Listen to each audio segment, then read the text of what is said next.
Assalamualaikum warahmatullahi wabarakatuh. Salam bela negara. Perkenalkan, nama saya Indra Jaya Sabir STRIP dari kelompok 3 kelas A34. Di sini saya akan menjelaskan pengalaman saya terkait pembelajaran pada pagi hari ini terkait materi wawasan kebangsaan. Yang saya dapatkan terkait materi wawasan kebangsaan, saya sudah merangkum beberapa yang bisa kita baca sendiri terkait sikap perilaku bela negara. Sikap perilaku bela negara dibagi atas tiga bagian. Yang pertama, kesiapsiagaan bela negara. Yang kedua, wawasan kebangsaan dan nilai-nilai bangsa dan negara. Dan yang terakhir, analis isu kontemporer. Kemudian kita bahas terkait kesiapsiagaan bela negara. Bisa kita lihat, yang pertama kesiapan jasmani, yang kedua kesehatan jasmani, yang ketiga kesiapsiagaan mental. Ini yang paling utama, kesiapsiagaan mental. Yang keempat kesehatan mental, dan yang terakhir kreativitas lokal. Dan kita pindah ke wawasan kebangsaan, nilai-nilai bangsa dan negara yang dibagi atas tiga. Yang pertama bisa kita lihat ini nilai-nilai bela negara.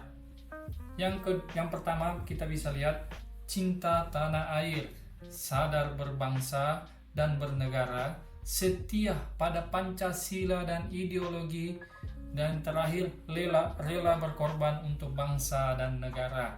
Nah, kemudian adapun bagian lain dari wawasan kebangsaan dan nilai-nilai bangsa dan negara, yaitu sejarah bangsa Indonesia. Bisa kita lihat. Yang pertama yaitu 20 Mei berdirinya organisasi Boediono Oyetomo.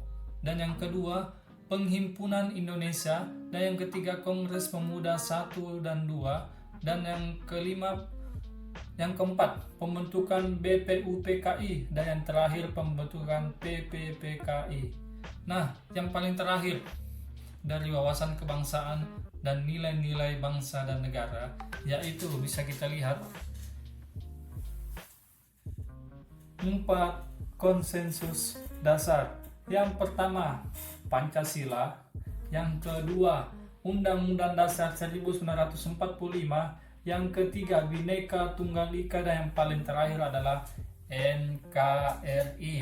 Baik, kita pindah ke sikap perilaku bela negara yang terakhir terkait analisis isu kontemporer.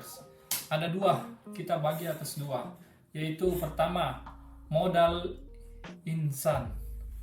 Modal insan yang pertama itu modal intelektual, modal emosional, dan modal ketabahan hati, dan modal sosial saling menjunjung tinggi persaudaraan.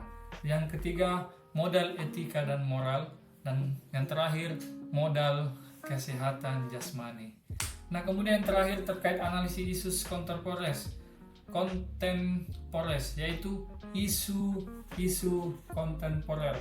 Yang pertama, nah ini yang paling sering nih, korupsi, narkoba, terorisme dan radikalisme yang masih terjadi di Indonesia ini, money laundering, proxy war, dan cyber simirai atau hoax. Nah, beberapa yang bisa saya rangkum pada pembelajaran tadi pagi ini, bisa kita lihat, saya sudah membuat mapnya, dan insya Allah bisa berguna bagi kita semua. Salam bela negara. Mari kita saling merangkul demi kemajuan Indonesia. Sekian dan terima kasih. Assalamualaikum warahmatullahi wabarakatuh. Salam sehat.